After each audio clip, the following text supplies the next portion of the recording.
ఓం మహాగణాధిపతయే నమః. ఓం గురుభ్యో నమః. ఓం శ్రీమాత్రే నమః. అరుణాం కరుణాతరంగితాక్షీం ధృతపాశాంకుశపుష్పబాణచాపాం అనిమాదిభిరావృతాం మయూకైః అహమిత్యేవ విభావయే భవాని. శ్రీమాత్రే నమః. ఈ నవంబర్ మాసంలో పర్టికులర్గా రెండు గ్రహాలు కలిసి ఉంటున్నాయి. అందులో ఒకటి మీనరాశిలో రాహు ఉండగా,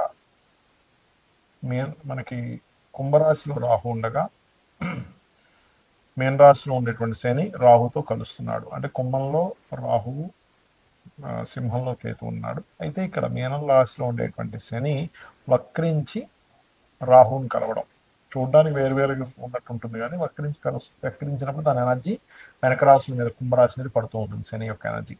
సో ఆ రెండు గ్రహాలు. అలాగే మనకి ఈ నెల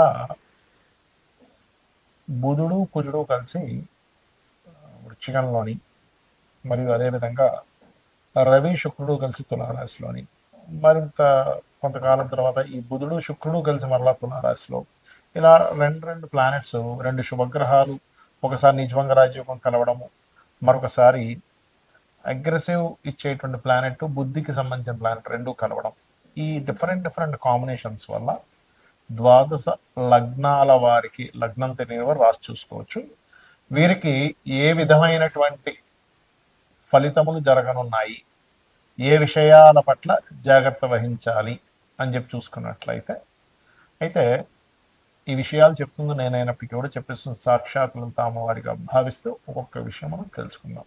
మేషం వారికి ఎప్పుడైతే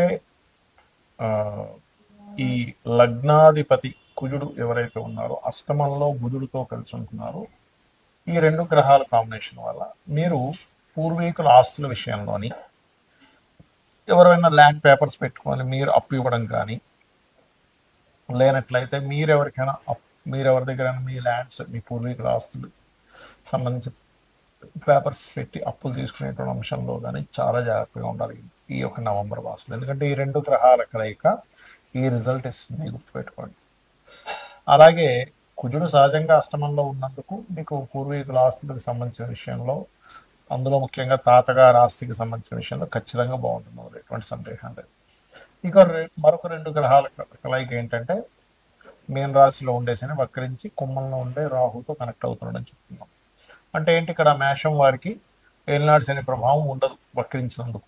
ఒకవేళ ఉన్నా కూడా పెద్ద ఎఫెక్టే ఉండదు, అనవసరంగా భయపెడుతూ ఉంటారు. కానీ మందత్వము అంటే కొన్ని పనులు మనంతట మనమే కొంచెం లేట్ చేస్తూ ఉంటాము, కొంచెం పెండింగ్ పెడుతూ ఉంటాము, ఇటువంటివి జరుగుతూ ఉంటాయి. కాబట్టి ఈ యొక్క విషయంలో ఈ జాగ్రత్తలు తీసుకోండి. ఇక మరొక విషయం ఏంటంటే, ఇక్కడ ఈ 11వ స్థానంలోకి వెళ్తున్నందుకు వ్యాపార అభివృద్ధి యోగాన్ని ఇస్తాడు ఇక్కడ, అందులో ఎటువంటి సందేహం లేదు. అలాగే సప్తమంలో రెండు గ్రహాలు కలుస్తున్నాయి, రవి శుక్రుడు. 2వ తేదీ నుంచి శుక్రుడు ఇప్పుడు సహజంగానే మనకి ఈ నెలలో ఇప్పుడు ఆల్రెడీ అక్టోబర్ 15వ తేదీ నుంచే తులలో ఉన్నాడు. కాకపోతే నవంబర్ 15-16వ తేదీ వరకు తులలోనే ఉంటాడు రవి. కాకపోతే తులలో సింగిల్గా నిలిచిబడి ఉండడం వేరు. సింగిల్గా నిలిచిబడి ఉన్నప్పుడు ఏంటంటే వివాహం కోసం చేసే ప్రయత్నాలు సక్సెస్ అవ్వవు. కానీ అలా కాకుండా ఎప్పుడైతే శుక్రుడు వచ్చి 2వ తేదీ నుంచి చేరుతున్నాడో, లక్కీగా అన్ఎక్స్పెక్టెడ్గా పార్ట్నర్స్ దొరకడం, అది జీవిత భాగస్వామి కావచ్చు, బిజినెస్ పార్ట్నర్షిప్స్ కావచ్చు, ఇటువంటివి కొంచెం తొందరగా మీకు కనెక్ట్ అవుతాయి. అది కాకుండా మీకు 17వ తేదీ నుంచి రవి ముందుకు వెళ్ళిపోయినా కూడా మరలా బుధుడు వస్తున్నాడు. కాబట్టి ఏంటి, మిడిల్ ఆఫ్ ది నవంబర్ నుంచి కొంచెం బంధువర్గంలో వాళ్ళ మూలంగా బంధు సంబంధించినటువంటి ఈ సంబంధాలు ఏమైనా కుదరడం, ఇటువంటివి జరుగుతాయి. అయితే మీరు ఎక్కువగా కేతు గ్రహానికి దీపారాధన చేయడము, రవి కుజ గ్రహాల దగ్గర దీపారాధన చేయడము, విష్ణు సహస్రనామాలు చదువుకోవడము, గణపతి ఆలయాలు ఎంతో ఉండడం, సూర్య నమస్కారాలు చేయడం అన్ని విధాలు బాగుంటుంది. చాలా మంది జాతకం చెప్పించుకోవడం వల్ల ఉపయోగాలు ఏమిటి అనేటువంటి అడుగుతున్నారు. అయితే నేను మీకు ఒక క్లారిటీ ఇస్తున్నాను, గుర్తుపెట్టుకోండి.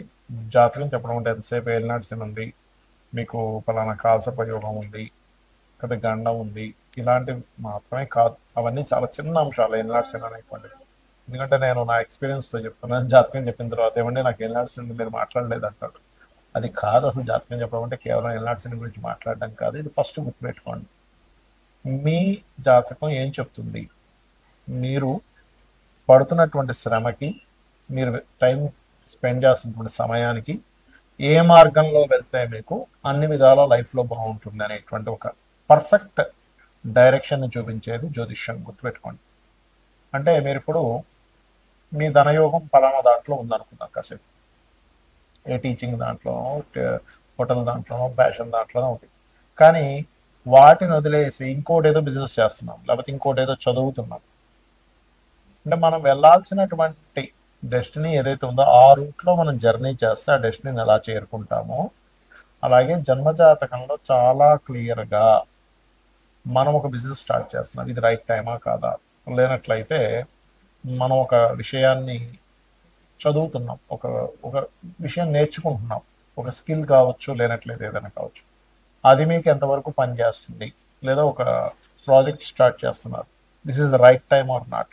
నాట్ ఓన్లీ ప్రాజెక్ట్ ఒకటే కాదు, చదువుకోవడం ఒకటే కాదు, బిజినెస్ ఒకటే కాదు, మీ లైఫ్లో మెయిన్ ఈవెంట్స్ ఉంటాయి. అంటే ఎలాంటివి? మ్యారేజ్.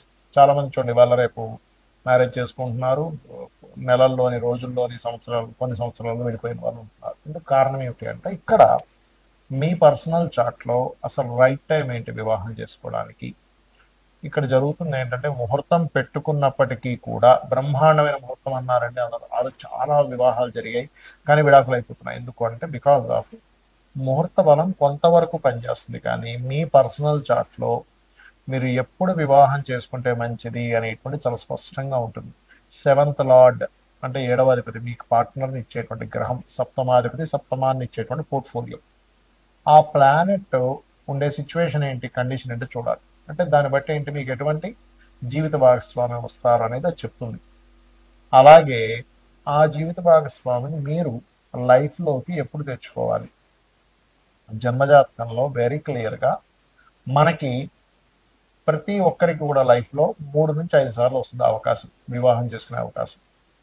అయితే ఇందులో మీరు గనక రాంగ్ స్టెప్ వేసి అది ఇచ్చేటువంటి ప్లానెట్ ఇచ్చేటువంటి సమయంలో తీసుకోకుండా ముందుగా కానీ లేకపోతే లేట్గా కానీ తీసుకుంటే అది ఆ రిజల్ట్ ఇవ్వదు. సరిగ్గా గుర్తుపెట్టుకోండి. అంటే అక్కడ నెగటివ్ ఎఫెక్ట్ ఉండేటువంటి నెగటివ్ ట్రిగర్ అయ్యేటువంటి సమయంలో కనుక మీరు వివాహం చేసుకున్నారు, అదే నెగటివ్ ట్రిగర్ అయ్యే సమయంలో చేసుకున్నారంటే, చిన్న ఎగ్జాంపుల్ చెప్తా.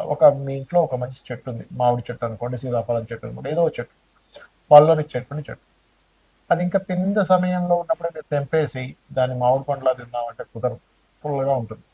లేదా గట్టిగా ఉన్నటువంటి అప్పుడే ఇంకా కొంచెం ఇంకా దాన్ని మగ్గనటువంటి సీతాఫలం తీసుకొని తినేస్తే ఎలా ఉంటుంది, అసలు అది టేస్టే ఉండదు. కానీ అదే సరిగ్గా మగ్గినటువంటి సమయంలో కనుక మీరు తీసుకుంటే ఆ యొక్క ఫలం యొక్క రసాన్ని మీరు ఆస్వాదించగలుగుతారు. అలాగే లైఫ్లో మీరు ఎప్పుడు ఎటువంటి డెసిషన్స్ తీసుకోవాలన్నా, ఒక విదేశానికి వెళ్ళాలన్నా, లేదా లైఫ్ పార్ట్నర్ని తెచ్చుకోవాలన్నా, ఒక ఇన్వెస్ట్మెంట్స్ చేయాలన్నా, లేనట్లయితే మీ యొక్క తత్వాన్ని ఇప్పుడు చూడండి, కొంతమందికి ఒక లగ్నంలో కొడతారు, ఆ లగ్నానికి ఉదాహరణకి మిథున లగ్నమే అనుకుందాం. మిథున లగ్నంలో జన్మించిన వారు ఎంతసేపు కూల్గా, ఒక కాన్సన్ట్రేటెడ్గా, లేనట్లయితే ఒక తెలివిగా వాళ్ళు ఉంటే వాళ్ళ లైఫ్కి తిరిగి ఉంటుంది. అలా కాకుండా కొంచెం అగ్రెసివ్ వైపు వాళ్ళు వెళ్ళారు అంటే వాళ్ళ లైఫ్లో ఎక్కువ ఇబ్బందులు పడతారు. అది aggressive activity, any aggressive activity వల్ల. ఎందుకు? 6th and 11th లార్డ్ కుజుడు అవుతాడు కాబట్టి. ఇలా ప్రతి లగ్నానికి ఉంటుంది. వృషభ లగ్నం ఉంది, గురువులతో పొందేటువంటి కొన్ని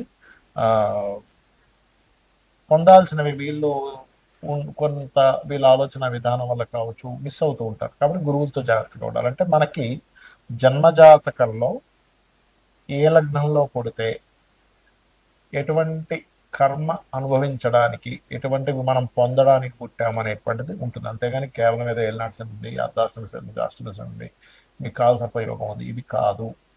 చాలా మందికి తెలియక ఇది బేసిక్ లెవెల్లో బేసిక్ విషయాలు, ఇవి తెలియక అనాలిసిస్ గురించి అర్థం కాక ఏవో పిచ్చి పిచ్చిగా అయ్యో ఇంకా ఏలినాటి మీరు మాట్లాడలేదండి అంటుంటే నాకు చాలా నవ్వేస్తుంటుంది. అంటే ఏంటి చిన్న చిన్న విషయాలు పట్టించుకొని, అంటే నేను ఎందుకు చెప్తున్నానంటే ఈ విషయం, ఏలినాటి శని మీ జీవితాన్ని పాడు చేసేటట్టయితే, నేను చాలాసార్లు చెప్పాను, పిఎం మోడీ గారు ఏలినాటి శనిలోనే అయ్యారు పిఎంగా. మన జగన్ గారు కావచ్చు, లేకపోతే స్వర్గీయ ఎన్టీ రామారావు గారు కావచ్చు, ఏలినాటి శని మిమ్మల్ని ఏమీ చెయ్యదు. స్లో అవుతుంటాయి పనులు, కొంచెం అవమానాలు పడుతుంటారు, కొంచెం స్ట్రెస్ ఎక్కువ పెరుగుతుంటుంది, అంత మాత్రం చేత జీవితం ఆగిపోతుంది. ఇది గుర్తుపెట్టుకోండి. శ్రీమాత్రే నమః.